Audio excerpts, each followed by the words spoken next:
जय श्री कृष्णा दोस्तों। हमारे जीवन की बहुत सारी कसौटियाँ होती हैं। प्राचीन यूनान में सुकरात अपने ज्ञान और विद्वता के लिए बहुत प्रसिद्ध थे।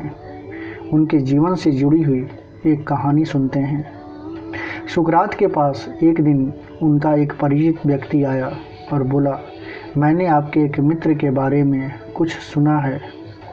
यह सुनते ही सुकरात ने कहा, 2 पल रुकिए, मुझे कुछ बताने से पहले मैं जानना चाहता हूँ कि हम एक छोटा सा परीक्षण कर लें, जिसे मैं 3 कसौटियों का परीक्षण कहता हूँ। 3 कसौटियाँ? कैसी कसौटियाँ? परिचित ने पूछा।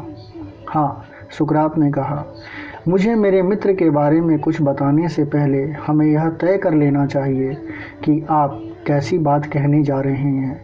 इसलिए किसी भी बात को जानने से पहले मैं इन कसौटियों से परीक्षण करता हूँ। सबसे पहली कसौटी सत्य की कसौटी है। क्या आप 100% दावे से कह सकते हैं कि जो बात आप मुझे बताने जा रहे हैं वह पूर्णतः सत्य है? नहीं, परिचित ने कहा, दरअसल मैंने सुना है कि। ओके, ठीक है, सुकरात ने कहा, इसका अर्थ यह हुआ कि आप आश्वस्त नहीं हो कि वह बात पूर्णतः सत्य है। चलिए अब दूसरी कसौटी का प्रयोग करते हैं, जिसे मैं अच्छाई की कसौटी कहता हूँ। मेरे मित्र के बारे में आप जो भी बताने जा रहे हैं, क्या उसमें कोई अच्छी बात है? नहीं, वह तो। परिचित ने कहा, अच्छा। सुकरात ने कहा, इसका मतलब यह है कि आप मुझे जो कुछ सुनाने वाले थे उसमें कोई भलाई की बात नहीं है, और आप यह भी नहीं जानते कि यह सच है या झूठ।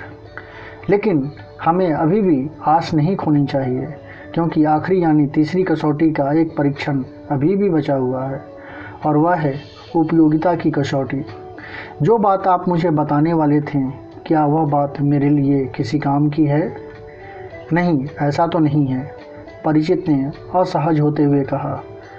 तो बस हो गया, सुकरात ने कहा, जो बात आप मुझे बताने वाले थे वह न तो सत्य है, न ही भली है, और न ही मेरे काम की है, तो मैं उसे जानने में अपना कीमती समय क्यों नष्ट करूं? दोस्तों, आज के नकारात्मक परिवेश में हमें अक्सर ऐसे लोगों से पाला पड़ता है जो हमेशा किसी न किसी की बुराइयों का ग्रंथ लेकर घूमते रहते हैं और हमारे बीच मतभेद पैदा करने की कोशिश करते रहते हैं। इनसे निपटने के लिए सुकरात द्वारा बताई गई इन 3 कसौटियाँ, यानी कि सत्य की कसौटी, अच्छाई की कसौटी और उपयोगिता की कसौटी को आप भी अपने जीवन में अपनाकर अपना जीवन सरल और खुशहाल बना सकते हैं। दोस्तों, आपको ये कहानी कैसी लगी? कृपया हमें कमेंट बॉक्स में ज़रूर बताइएगा। जय श्री कृष्णा दोस्तों।